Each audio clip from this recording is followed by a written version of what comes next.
We'll start with an Elk Hair Caddis, and on the Elk Hair Caddis we'll learn a couple of new techniques here. We're going to learn how to do a palmered body hackle like you see here over the body. We're also going to learn how to do a trude style wing, or a wing that lays back over the shank of the hook, which is both of those are very common techniques used in tying a variety of different dry flies. Palmered hackle technique is something that you can use in a variety of different wet flies as well as some different streamer patterns. With the Elk Hair Caddis, we're going to work with a standard dry fly hook, and I'll go ahead and put a hook in the vise here. And dry fly hooks are typically just a little bit finer wired hook. They're a little bit lighter in weight than what we see with the nymph hooks.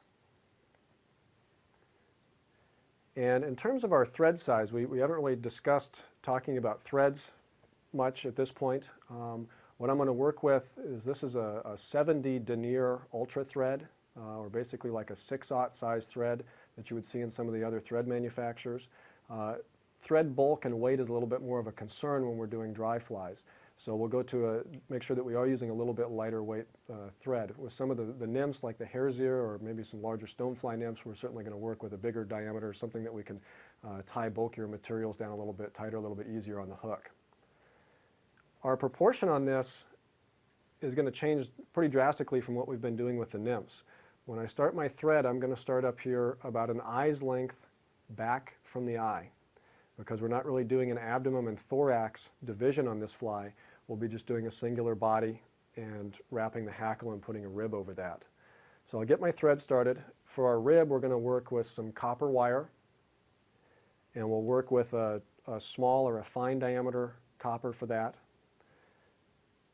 And this is going to be, as we wrap this will actually wrap over the hackle to help secure the hackle and strengthen the hackle, so that if it gets broken by the fish's teeth or by your forceps as you're removing the fly from the fish's mouth, that it won't unwind. And this is, again, a technique that you can do with just about any palmered hackle. And we'll tie this wire in, wrap back over it just like we have on a couple of the earlier flies, and wrap back to the starting point. We'll secure that wire in our material clip to keep it out of our way. And we're going to do a dubbed body on this. We'll work with a superfine dubbing material. I'm just going to reposition my hook here a little bit to make it a little bit easier to tie on. And we'll work with some superfine dubbing. This is just a real fine dubbing.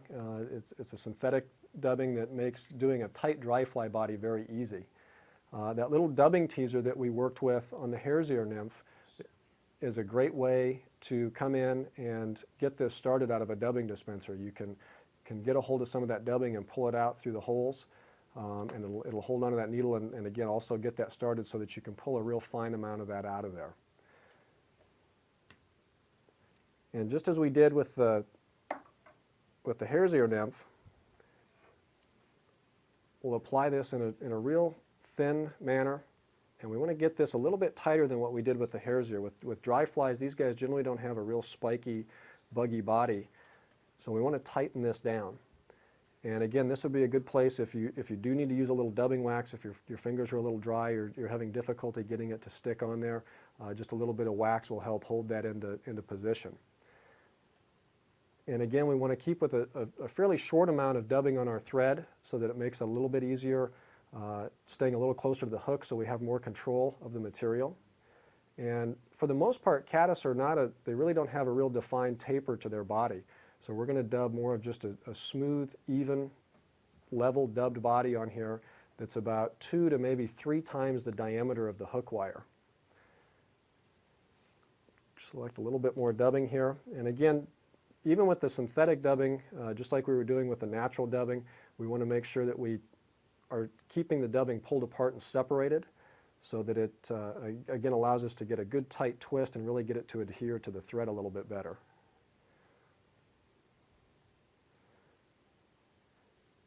Okay, and we'll continue to wrap forward here. And again, we're going to wrap up to about 1 eye's length behind the eye on the body of this. Okay. Now, once we've got the body completed, I'm going to take my thread and just wind forward to the eye and back. We're just going to put a little thread foundation. This will help us when we attach the wing to the fly. just to give us, again, the thread's got some texture and some wax, and it'll help keep the elk hair from wanting to slide and move around on the hook shank. Now the next piece that we'll tie on is going to be our hackle feather. And for the hackle, we're going to work with one of the Whiting 100 packs. This is off of one of their rooster saddles. The great thing about this hackle material is that these are pre-sized packs. And we're working on a size 12 hook here, so this is a package that's pre-sized for a size 12. This is a dark variant. You can also work with brown. I mean, there's really no rules to the recipe or the colors on this particular pattern for what you can do for a hackle. I just prefer this variant or a brown color. And I've got a feather already selected here. In terms of sizing dry fly hackle, that's why I bring up the 100 packs that Whiting Farms offers, is that you know from the get-go that your hackle is the correct size, and you don't have to mess around with a hackle gauge or trying to judge your hackle size based off some proportion of the hook. Typically on traditional dry flies, dry fly hackle would be 1.5 times the gap. Again, this takes the guesswork out because we already know that this has been sized for the appropriate size hook that we're working with. Now to prepare this, to tie it in, I'm going to take at the end of the feather where I've trimmed it, or if you do have a saddle or a neck, and once you've plucked the feather, we'll remove any of the web and the base of the feather just by trimming that off. And then on each side of that stem, I'm going to come in and just make a small clip and leave some fine little teeth or barbs sticking out to the side of the stem, so the thread has a chance to get a hold of those. It's like a little comb almost, and the thread will get in between those and help lock that to the hook shank. Now these feathers, just like a turkey feather, will have a shiny and a dull side.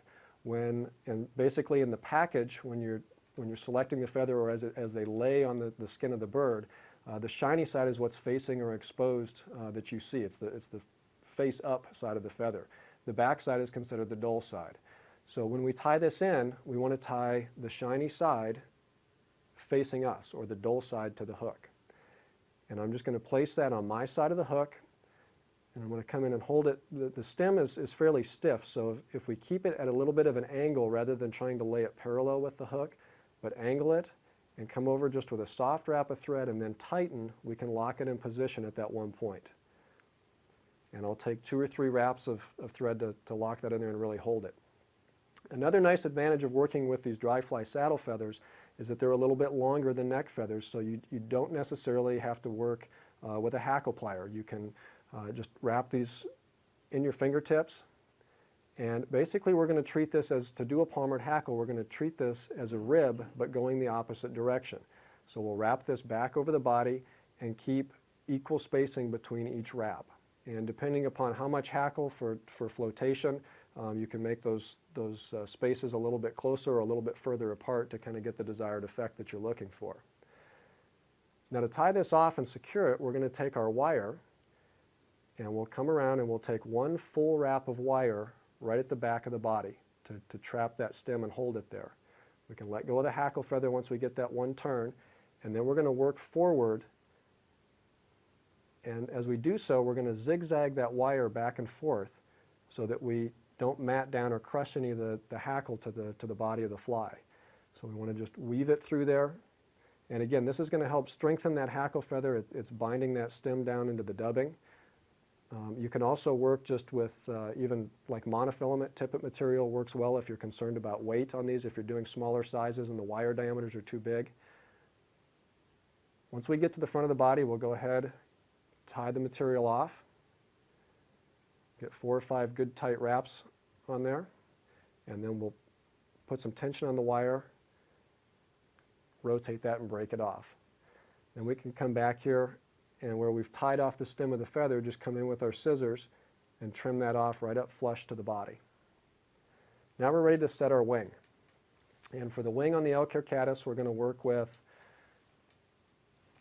I'm going to work with some bleached elk hair. You can work with either natural or bleached. We've got a little bit lighter colored body here, so I'm going to work with a bleached hair.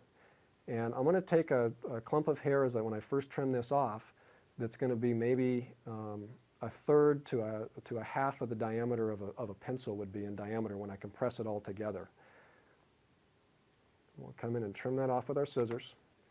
And we need to do a little bit of preparation or cleanup work on this hair. So we're going to hold on to the tip ends of the hair and just stroking with my opposite hand, I'm going to pull out the short hairs, and you'll also start to see some fuzz or some underfur in here. We want to get that removed. You can do it with a comb. I usually just find it easier, your fingers are already there, and rather than having to pick up another tool, just pull that out with your fingers and remove that material. This will allow it to stack better in the hair stacker. Now we need to more or less pre-measure the amount of hair that we need for the size hook we're tying on. And an easy way to do that is by taking those hair fibers, and if we just kind of fan them out or separate them in our fingertips, if you can almost imagine to where they would be laying one fiber on top of another. And we can use the gap of the hook to help proportion that. I can hold the hair fibers with the top of the clump even with the hook shank, or so it's parallel, and I'm looking for about 2 hook gaps worth of hair. This, again, it's kind of a tough thing to estimate, but it will help you depending upon if you're working with coarse or fine hair. So I can lay it up there, I can measure down about 2 gaps worth and just pull out some excess hair. So I'm just reducing the amount that I'm working with. A quick note with working with hair, whether you're working with deer hair or elk hair for some of these, less hair is better than more. It'll be a lot less frustrating trying to put a smaller amount of hair than too much on there. And again, that's a very common problem with beginning tyers. Now we're going to work with a hair stacker. And the hair stacker allows us to even all the tips of the hair. As they come off the hide, they may be uneven. We've manipulated them in our fingertips, and as you can see, they're just not evened up. And we want to even those to make the wing look correct on the fly. So we'll take the natural tip ends, not the ends that we cut, and we'll place those down into the barrel of the stacker. And the stacker that Stonefly Tools does is great because it allows you to see the hair inside the tube so that you can see that they are stacked when it's time to remove the hair out. Then we just tap this on the table and we turn the barrel, or this actually just pivots rather than sliding out like some of the other styles, and you have all the tip ends of the hair evened up. And I'm going to grab those in my non-bobbin hand when I remove them from the stacker. I'll transfer them into my bobbin hand, and I've got one hair that's a little crazy, so we'll pull that out. And now we're going to measure the wing to length. And most dry fly wings we're going to measure to the length of the hook shank. So we're going to measure it from the starting point back here, the rear of the body, right above the barb, to directly behind the eye of the hook. So I can lay the material up there, and I'll again keep the tips even with the rear of the body, and I'm going to pinch it right behind the eye with my fingertips to get my measurement. From that point, I'm going to just push them back just that little bit of distance that I have, basically that eye's length, so that my tie-in point is going to be right in front of the body. I'll lay it right up on top of the hook, come in with my other hand, and grasp the clump of hair. Then I'll take my bobbin and I'm going to take 2 loose turns of thread, not enough to start to flare the hair. The hair is hollow, and as you tighten and put pressure with your thread, the hair will start to flare as the thread cuts into it. So basically just the weight of my bobbin wrapped over and holding the hair in place. Then I'm going to kind of roll my fingertips over those thread wraps, so similar to a pinch loop. And then I'm going to pull straight down so I get even pressure as I pull down on the thread so that the hair is staying right on top of the hook shank. Now, maintaining that thread pressure without letting go with my hand that's holding the tips, I'm going to take an additional 8 or 9 wraps. And again, you want to keep that thread tension. You'll feel your thread stretch a little bit. Most of this thread is nylon that we're working with. And as you pull and tighten, it'll get to a point where it stops stretching. And if you can maintain that tension, you know that you're getting good tight wraps of thread to lock that in position. Once we get those additional wraps, then we can let go. We can double check the length of our wing. If we're too long or too short, we can just unwrap and back up and reproportion it. So everything looks good with this. Now we're ready to pull back the butt ends of the hair and bring our thread up in front of the elk hair, and we'll build up in just a clean head and also a little wedge of thread to help keep the butt ends of the hair up away from the eye of the hook so that we're not plugging the eye of the hook up. Before we trim off that excess, we'll take our whip finisher and we'll come in and put our whip finish on, and we're going to whip finish between the eye of the hook and the butt ends of the hair. So we'll get the whip finisher hooked up here, and I'm going to come in with my other hand and pull the hair back so that it allows us to get the whip finisher and the thread right in there at the eye. Take our 3 or 4 wraps, slide the whip finish tool out, tighten to make sure that our knot is tight, and then we'll come in and trim off our thread. And again, we want to get in right up next to the head. Now we can take the butt ends of the hair and we'll get those pulled up so that they're more or less 90 degrees to the shank of the hook. And we want to come in with our scissors. We're going to come in right in the front and we're just going to trim those off, leaving a little head right up over the eye of the hook.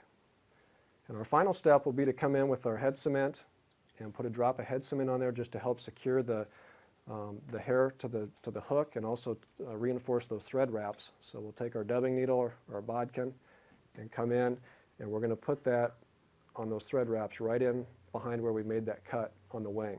Additionally, you can come in if you want to and just lay a drop in kind of on the underside right behind the eye, and then we'll just hit the eye of the hook with our fingertip to clean out any excess cement.